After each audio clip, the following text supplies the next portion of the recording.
เจริญพรท่านสาธุชนทั้งหลายรายการธรรมทานจากวัดพุทธปัญญาเมืองพอมนารัฐแคลิฟอร์เนียประเทศสหรัฐอเมริกามาพบกับท่านผู้ฟังท่านผู้ชมอีกวาระหนึ่งรายการธรรมทานจากวัดพุทธปัญญาพบกับท่านผู้ฟังวันนี้วันที่19กรกฎาคมพุทธศักราช2568ท่านสาธุชนทั้งหลายได้ติดตามรายการร่วมกันเมื่อคืนนี้ก็เป็นวันพระแรม8 ค่ำท่านดร.ณรงค์ วุฒิเมธีท่านพระมหาพัชรพลท่านพระดร.พระนรินทร์ นรินทร์ท่านอาจารย์รองศาสตราจารย์ดร.พระมารุตเมธิโกก็ได้ร่วมกันบรรยายธรรมไปถึงเที่ยงคืนท่านดร.ณรงค์ได้ขึ้นรายการถึงการรู้จักหลวงพ่อพุทธทาสว่าอยู่ในช่วงกำลังทำความรู้จักแต่ก็สิ่งบันดาลใจ ที่ทำให้ท่านได้ติดตามธรรมะก็คือมีพระเถระสายท่านอาจารย์ชาไปบรรยายที่อินเดียได้นำเอาธรรมะ9 ตาของหลวงพ่อพุทธทาสมาบรรยายท่านก็เห็นว่าแม้ว่าผู้ศึกษาธรรมจะมีสายกันอยู่ลึกๆแต่ว่าเมื่อพูดถึงตัวเก่นธรรมงานที่เป็นเก่นของหลวงพ่อพุทธทาสลูกศิษย์สายหลวงพ่อชาก็นำมาศึกษามาปฏิบัติและนำมาใช้ด้วยความยินดีก็สร้างความประทับใจให้ท่านจนหันมาศึกษาธรรมะเรื่อง9 ตาธรรมะ9 ตาของหลวงพ่อพุทธทาสนั้นถ้าเรียงโดยชื่อแล้วก็จะเริ่มอย่างนี้ว่าอนิจจตาความไม่เที่ยงทุกขตาความเป็นทุกข์อนัตตาความมิใช่ตัวตนธรรมติตตาความดำรงอยู่แห่งธรรมธรรมนิยามตาสิ่งทั้งปวงกำหนดโดยธรรม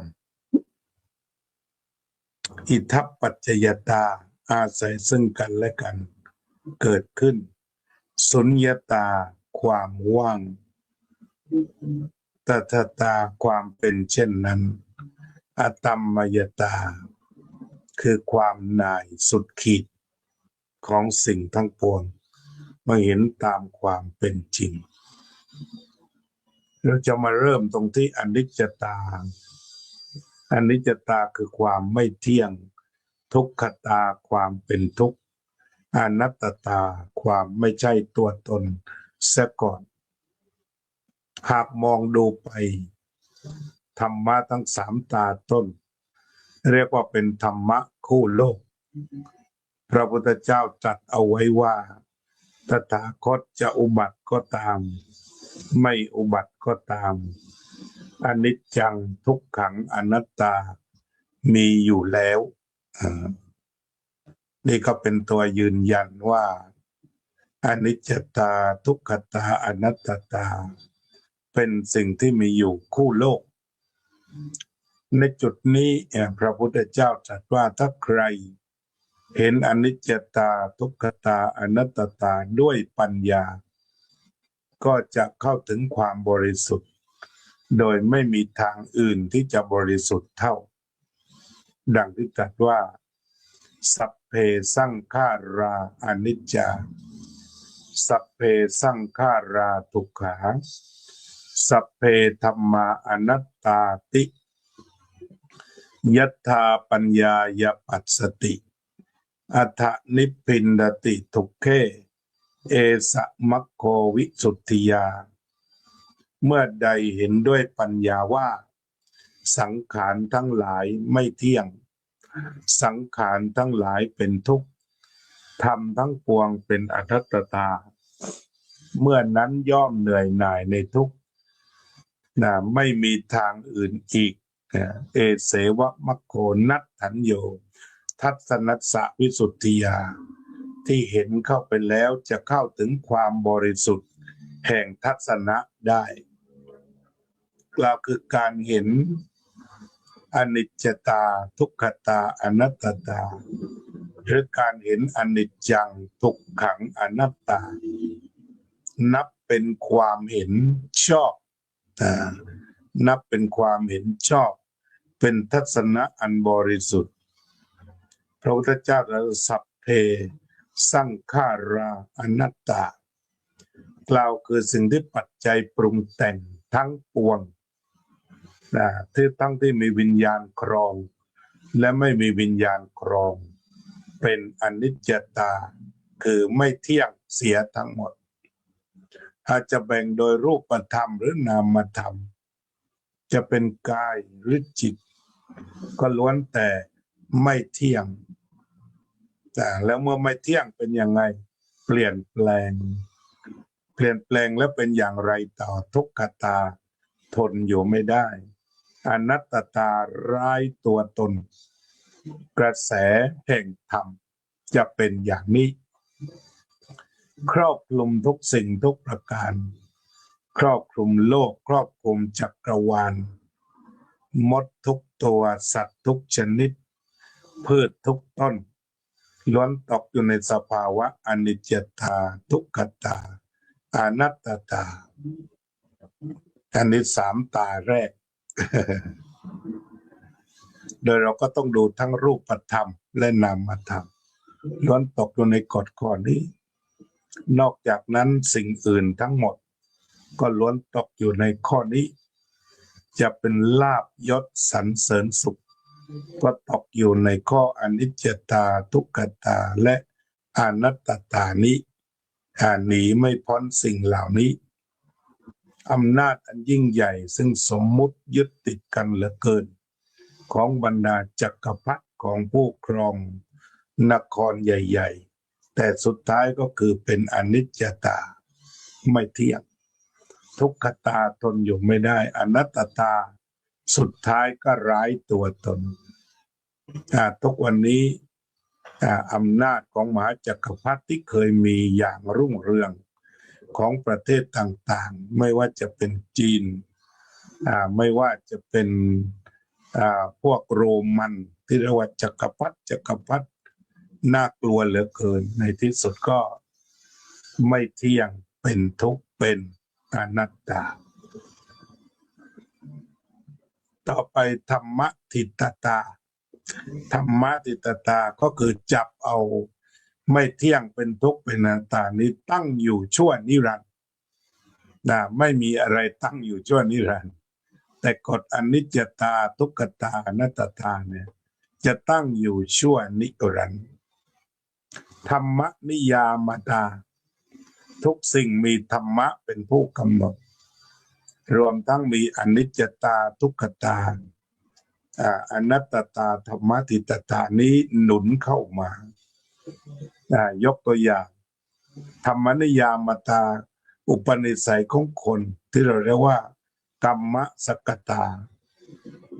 ต่างคนต่างเป็นอย่างนั้นอุปนิสัยของคน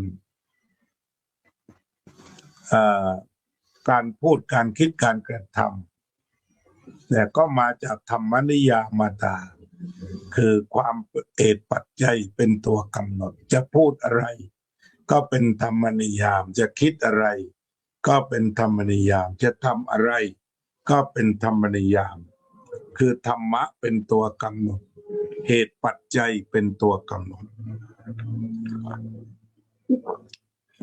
ดอกไม้สีแดงสีเหลืองสีม่วง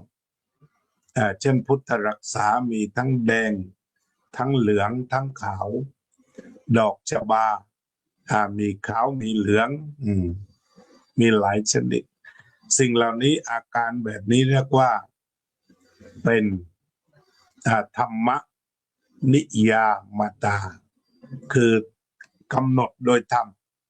ใครทำให้ดอกชบาต่างสีก็อย่างนี้ใครทำให้ดอกกุหลาบต่างสี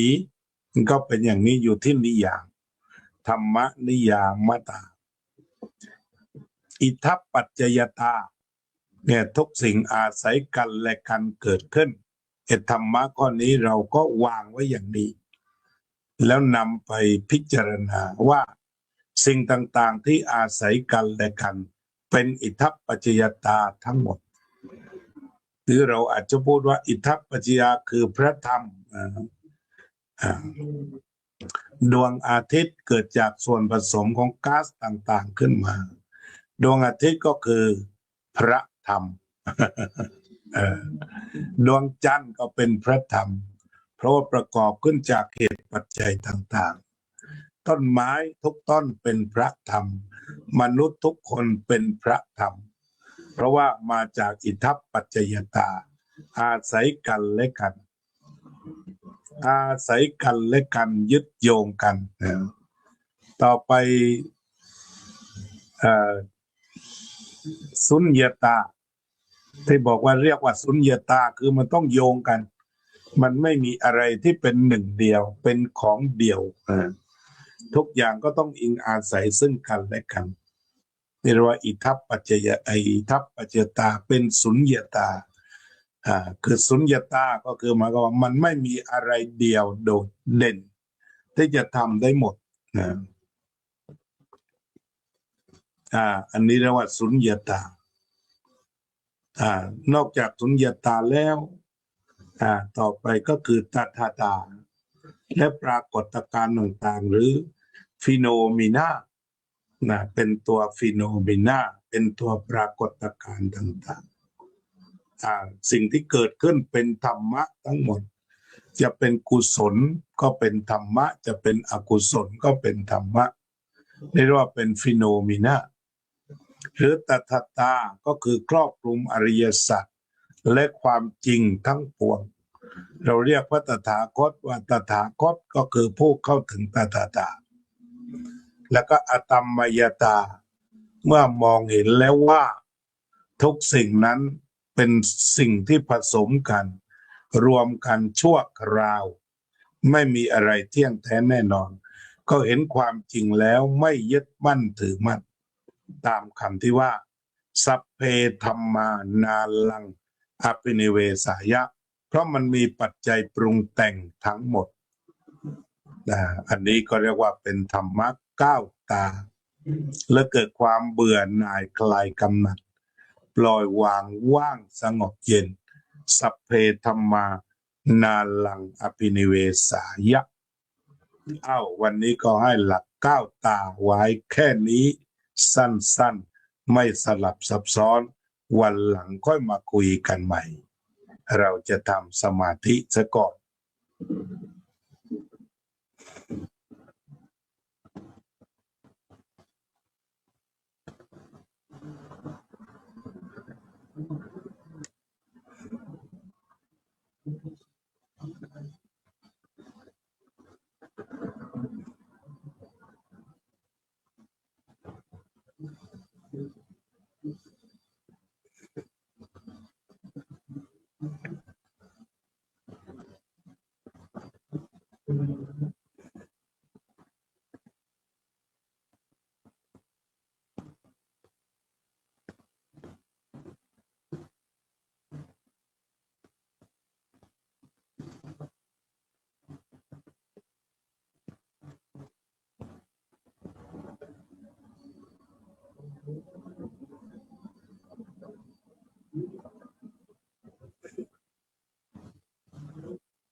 สัพเพ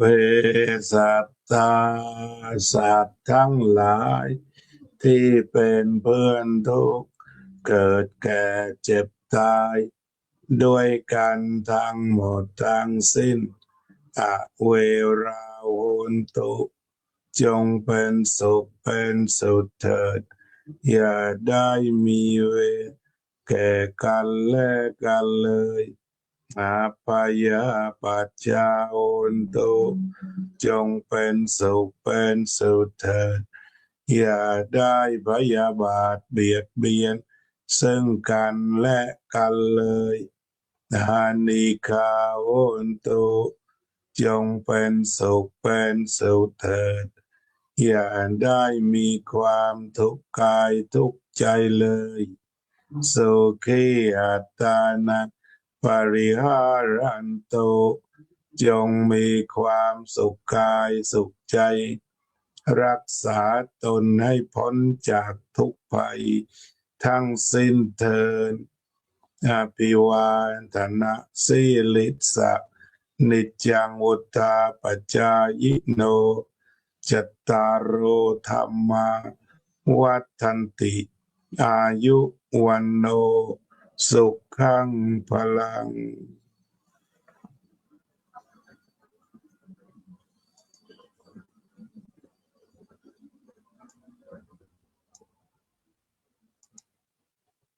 เจริญพรวัดไทยสังกาเลนสวิตเซอร์แลนด์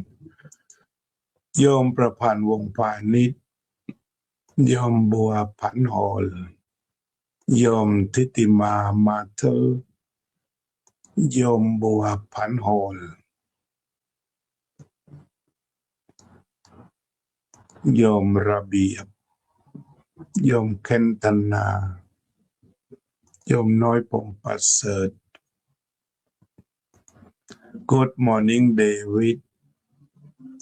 สวัสดีเจริญพรโยมทัตพิชาพระสาธิตธีรปัญโยโยมทิพย์โยมนิคมโยมนิพาพรยิ่งรุ่งโรจน์โยมโซเฟียสุภาพรโยมเอกพลพุ่มบัวโยมสุนิตวงศ์สุเทพ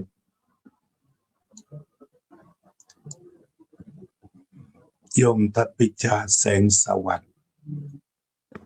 โยมบัวผันโหนโยมนิพาพรยิ่งรุ่งโรจน์โยมน้อยพงษ์ประเสริฐและโยมทิติมา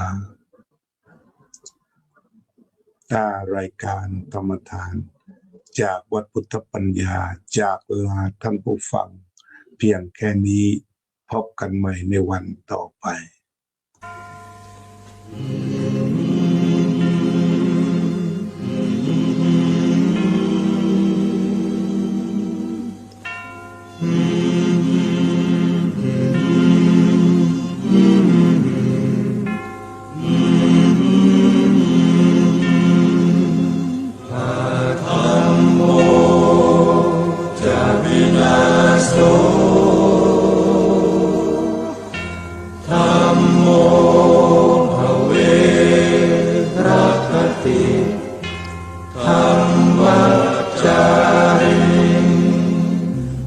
พุทธอ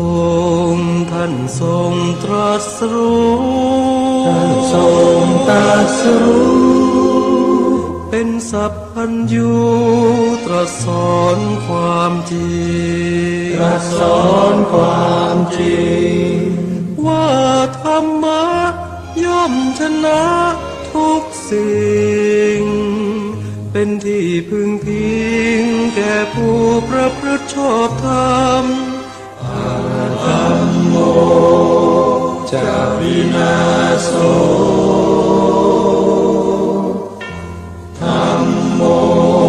ภเวรัคติ